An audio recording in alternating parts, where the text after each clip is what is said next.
Cada 21 de octubre, en Portsmouth, se celebra el triunfo naval de Trafalgar. Una batalla que 200 años después sigue ocupando un lugar especial en el corazón de los británicos.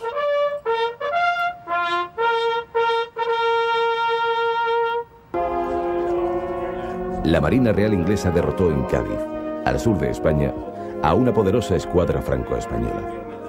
Inglaterra conserva numerosas reliquias de la última gran batalla marítima librada en barcos de vela. Un enfrentamiento encarnizado que confirmó a esta nación como la potencia naval más poderosa del mundo, la reina del mar, durante los siguientes 100 años.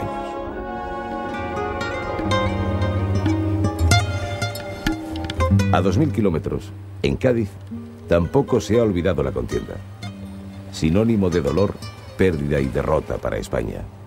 Una nación que en el siglo XVIII se sentía dueña de los océanos y que perdió en Trafalgar su gloria, sus mejores barcos y marinos, en una cruel y sangrienta batalla.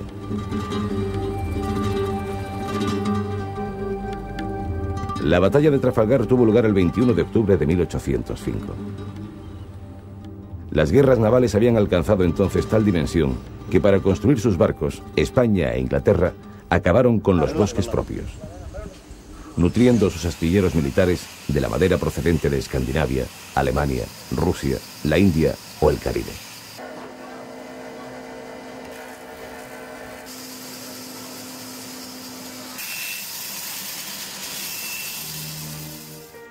Aunque muchos de los buques españoles eran más grandes y resistentes que sus homólogos británicos, iban dotados de peor tripulación y armamento.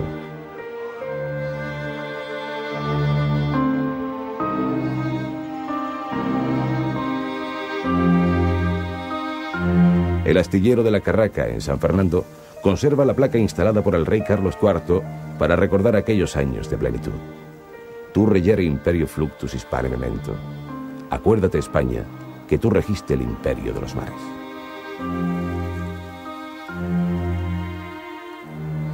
La construcción en madera de un barco de guerra de la época resultaba una empresa descomunal, comparable a la edificación de una catedral. Para un navío mediano, de 74 cañones, se necesitaban más de 3000 árboles crecidos.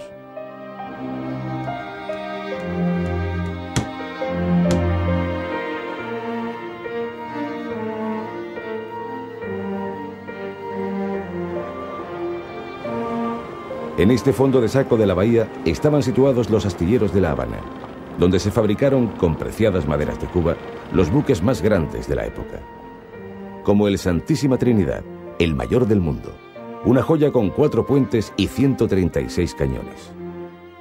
Este alcázar flotante español, digno de la majestad de los mares, resultó herido de muerte en Trafalgar, y con él cayeron un sinfín de sueños.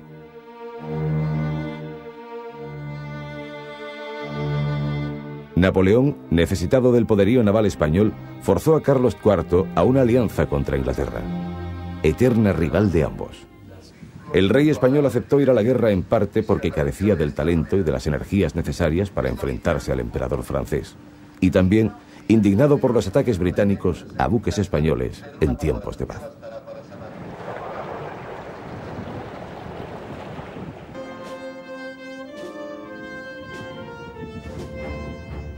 Napoleón, que sabía poco del mar, pretendía que su poderoso ejército invadiese Inglaterra, para lo que trasladó a 160.000 soldados a orillas del Canal de la Mancha, dispuestos a cruzarlo en 2000 buques de transporte.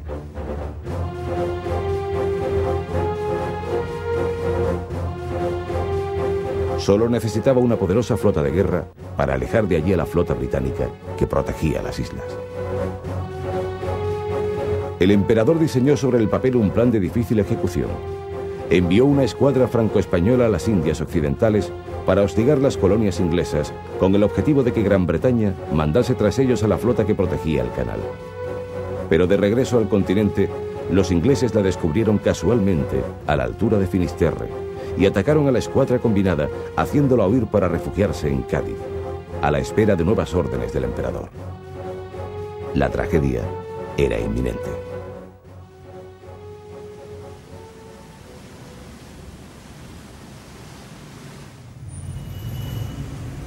Además de una admirable flota, más entrenada y estimulada que la española, Inglaterra tenía en la batalla de Trafalgar un héroe, Horatio Nelson. La valentía es una cualidad que se le presume a los militares de carrera, así que Nelson era algo más que un hombre con coraje. Nació para vivir en el mar y convirtió la guerra en su razón de ser.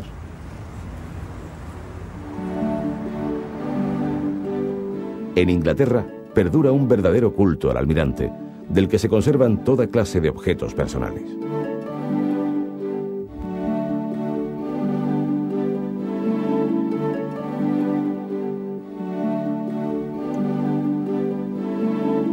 Nelson nació en Burgenthorpe, una pequeña y pacífica aldea del condado de Norfolk.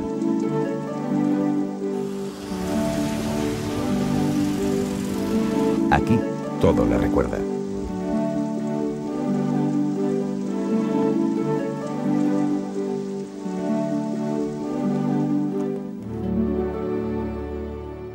Era hijo del reverendo de esta iglesia, que conserva un atril y un crucifijo fabricado con maderas del Victory, su famoso barco.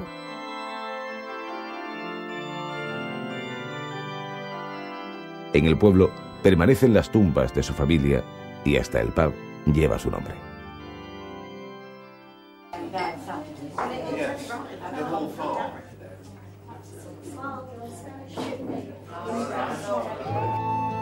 Siendo muy joven, se convirtió en un auténtico líder, querido y admirado por todos. Un héroe cinematográfico que atacaba siempre de frente, luchando en primera línea de batalla, codo a codo con sus hombres, a los que trataba como hermanos. Les daba bríos antes de la batalla y después les enviaba cartas para agradecerles el esfuerzo. Se salía del molde en el que se fabricaban los rígidos y altivos militares británicos. Su fervor religioso no le impidió enamorarse, estando casado, de la bellísima Emma Lyon, una vendedora de frutas que se codeó con la realeza gracias a su matrimonio con Lord William Hamilton, una historia de amor que también acabó en la batalla de Trafalgar. Napoleón había puesto al mando de la flota hispano-francesa a Pierre-Charles Villeneuve, uno de los pocos oficiales que sobrevivió a la Revolución Francesa. Un buen marino, pero inseguro y pesimista. Pensaba que afrontaba una misión imposible, no congeniaba con los oficiales españoles y poco a poco fue transmitiendo el desánimo y el temor a sus subordinados. La historia atribuye a Villeneuve un alto grado de culpa en la derrota de Trafalgar. Al saberse relevado del mando por Rosely, actuó a la desesperada para lavar su imagen frente al emperador. Murió años después, pese a que en el fragor del combate y momentos antes de rendirse, se le oyó gritar: «Entre la carnicería que me rodea, no hay una bala destinada para mí».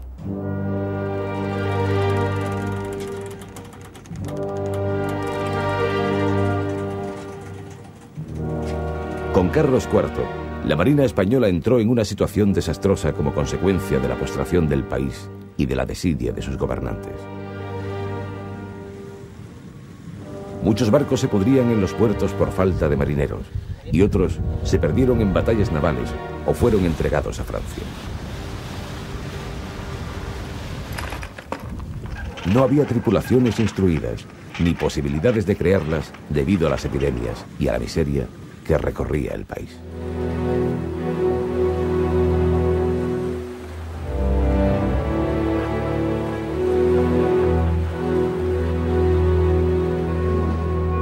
Aún así, entre tanta penuria, sobrevivía un nutrido grupo de oficiales españoles, valientes y expertos, que salvaron el honor de la Armada en la batalla de Trafalgar.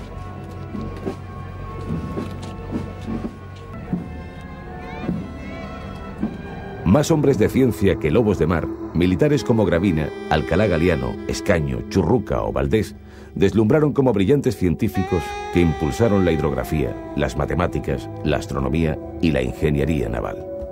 Hombres muy preparados y amantes de su profesión, olvidados hasta el punto de que a la mayoría se les debía un año de pagas.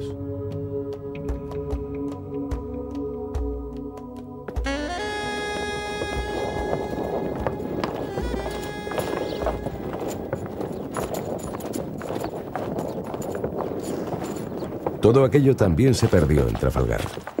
El Imperio español inició aquí un declive imparable que duró todo el siglo XIX. ¡Preparen para Las colonias americanas se fueron independizando de manera paulatina hasta la dolorosa pérdida de Cuba a finales de siglo, que cerró todo un ciclo histórico.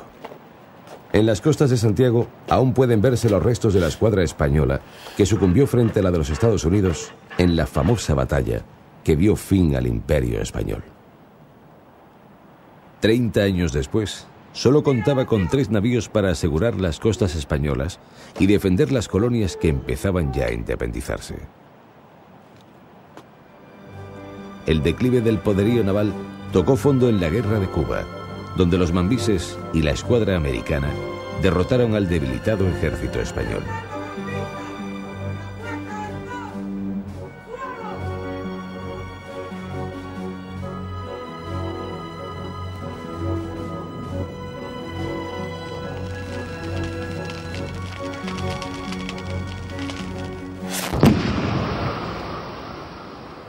En Cuba aún pueden verse los restos de la batalla naval de Santiago, que libraron los españoles contra los Estados Unidos en un último esfuerzo por conservar la colonia caribeña.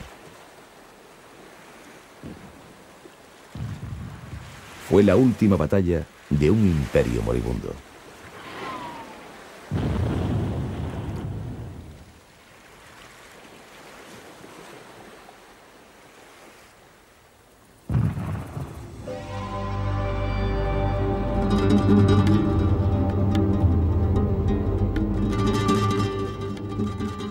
Cádiz. En este puerto se refugió la escuadra franco-española, que arribó un caluroso 20 de agosto, cuando los termómetros superaban los 30 grados de temperatura.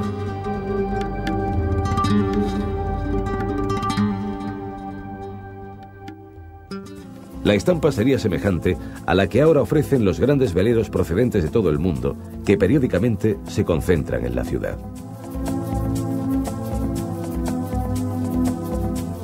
Habría que imaginar esta bahía donde se mecían 40 navíos y fragatas, un bosque de mástiles enfilando el cielo, el sol brillando sobre 3000 cañones. El bullicio y cansancio de miles de marineros sitiados por los ingleses.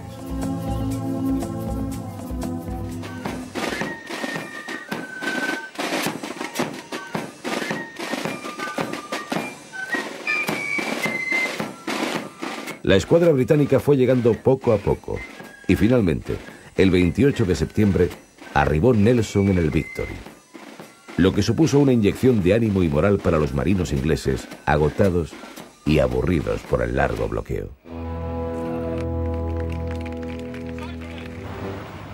Nelson reunió frente a Cádiz una escuadra de 35 barcos, de ellos 26 buques de línea con 2.200 cañones.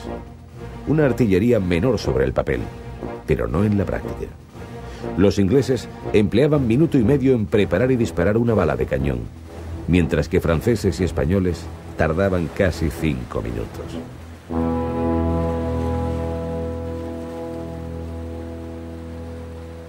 Por otra parte, durante los 2 meses de bloqueo, los marineros ingleses se prepararon intensamente para la batalla. Estaban entrenados y bien alimentados. Recibían cuanto necesitaban por mar, desde Gibraltar, Portugal y Marruecos.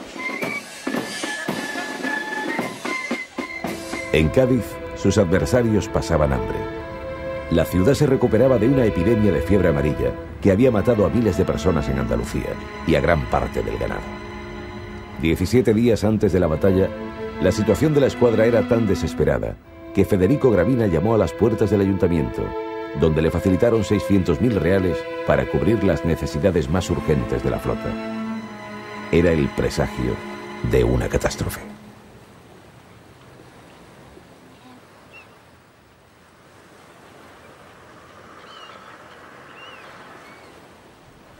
Nada parecido a lo que se vivía en el mar. Nelson se reunió con sus oficiales en su cabina, ricamente amueblada, y mientras cenaba les contó su plan, que él mismo bautizó como el Toque Nelson. Al ver su júbilo he experimentado una de las más agradables sensaciones de mi vida. Y cuando les expliqué mi plan, se produjo una verdadera conmoción. Algunos derramaron lágrimas y todos estuvieron de acuerdo en que se trataba de algo nuevo, singular y sencillo. Oficiales y marineros repetían que si los franceses permitían llegar hasta ellos, serían derrotados.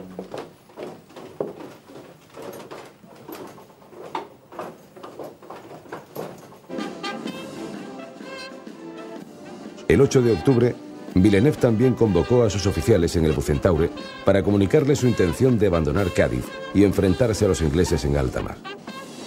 Entre los aliados, el Consejo de Guerra no resultó nada amistoso. Los españoles opinaban que no debía salir. Carecían de víveres, de munición y de gente entrenada, hasta el punto de que muchos marineros de leva, procedentes de pueblos del interior, nunca habían visto el mar. Los oficiales españoles querían atacar desde Cádiz a la escuadra inglesa, que sufriría además los embates de un temporal tan peligroso como una batalla. ¿No ven ustedes que el barómetro anuncia mal tiempo? ¿No ven ustedes cómo baja?, preguntó Gravina a los franceses. Lo que baja aquí es el valor, respondió Villeneuve. La frase levantó de su asiento al oficial español, que, llevado por su orgullo herido, exclamó: ¡A la mar mañana mismo!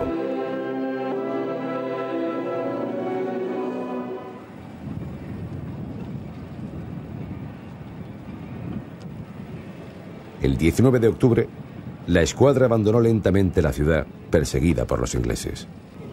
Nadie conocía los objetivos de la salida. Ningún comandante recibió órdenes claras. No se pensaba en atacar.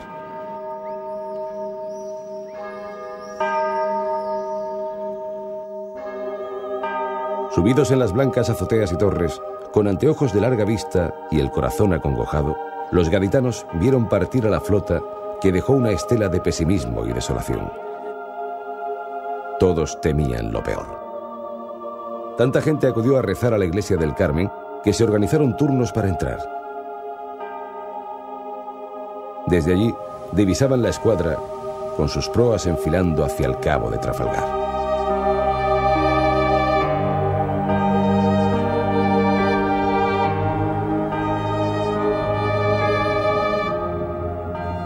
A las 8:30 de la tarde del día 20 de octubre de 1805, Villeneuve ordena que la escuadra combinada se coloque en línea de batalla. Nelson indica a sus hombres mediante bandera su famoso mensaje: Inglaterra espera que cada hombre cumpla con su deber. Antes de la batalla, Nelson bajó a su cabina y allí escribió una oración que todavía se lee cada 21 de octubre a bordo del Victory. Pidió que después de la batalla, la humanidad fuera la principal característica de la flota británica. También pidió la victoria, y ambas peticiones fueron escuchadas. Al amanecer del día 21, las dos flotas se distinguen claramente. A las 6 menos cuarto, desde el Victory, se transmite el mensaje para que la escuadra inglesa se divida en dos.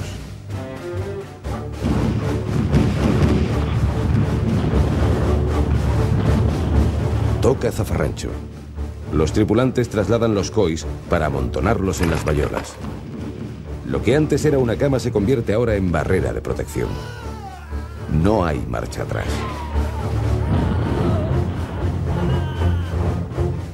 Villeneuve conocía la maniobra de Nelson, que ya había sido ensayada por Rodney en el combate naval de Santos en 1782.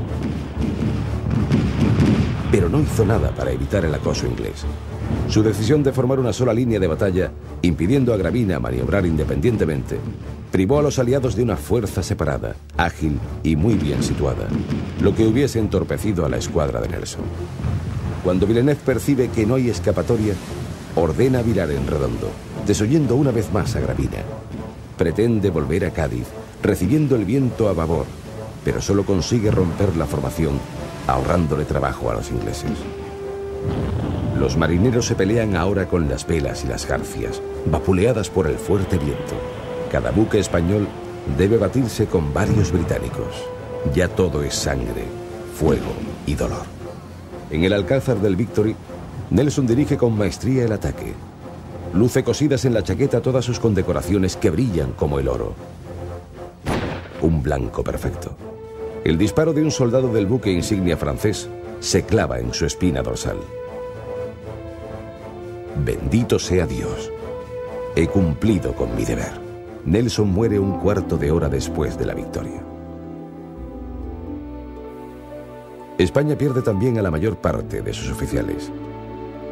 Varones ilustres como este no debían estar expuestos a los azares de un combate, y sí conservarlos para los progresos de la ciencia de la navegación, dijeron los ingleses al conocer la muerte del brigadier Churruca. Algunos de estos héroes están enterrados en el Panteón de Marinos Ilustres de San Fernando. Pero la mayoría de los muertos quedaron a merced del mar. La batalla no fue lo peor. Al caer la tarde, una tormenta zarandeó con furia los barcos. Vencedores y vencidos tuvieron que luchar de nuevo, ahora contra el temporal. Los ingleses se afanaron en salvar el Santísima Trinidad, que terminó hundiéndose con su tripulación. La mayor parte de los barcos se desmoronaron frente a las costas gaditanas. Restos humanos, mástiles rotos, velas desgarradas y maderas destrozadas cubrieron la fina arena de las playas, donde los pescadores percibieron el humo acre de los cañones y la masacre.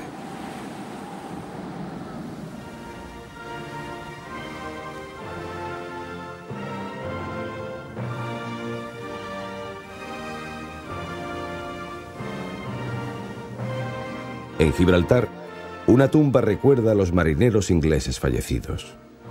5.000 muertos, casi 4.000 heridos y 7.000 prisioneros españoles y franceses.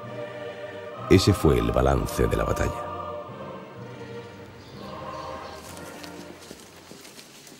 $200 años después, expertos en la batalla de Trafalgar, procedentes de Inglaterra, Francia y España, se reúnen en Cádiz para rendir un homenaje a las víctimas y reescribir juntos la historia.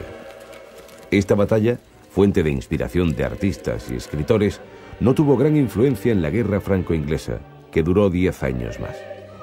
Napoleón Bonaparte restó importancia a la derrota.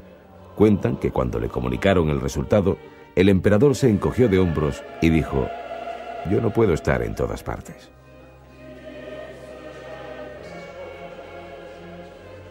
Sí tuvo una gran importancia psicológica sobre las tres naciones. La muerte de Nelson se vivió como un desastre nacional. Su cadáver fue introducido en un bidón de brandy francés para transportarlo a Inglaterra. El dolor recorrió todo el país. Sus funerales en la Catedral de Saint Paul fueron los de un príncipe. Allí estaban su mujer y su amante, que falleció al poco tiempo en la más absoluta de las miserias. Pero lo más importante de Trafalgar, lo que ha sobrevivido, es la solidaridad del pueblo de Cádiz, que cuidó a los heridos sin distinciones, y la humanidad que demostraron vencedores y vencidos.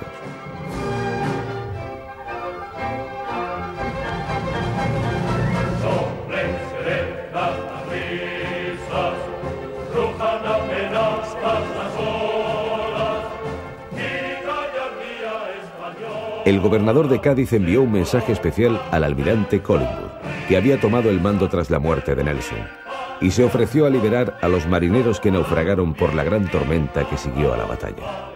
El propio Collingwood intercambió a los prisioneros españoles, especialmente a los heridos, para que pudieran cuidarlos adecuadamente aquí, en casa. Cada uno de ellos en sus cartas rogó al otro humanidad. De este modo, la humanidad tras la batalla fue uno de los factores principales y unió de manera particular a los británicos y a los españoles. Después de haber estado luchando durante 5 horas, intentando matarse, estaban dispuestos a cuidarse entre ellos como hermanos.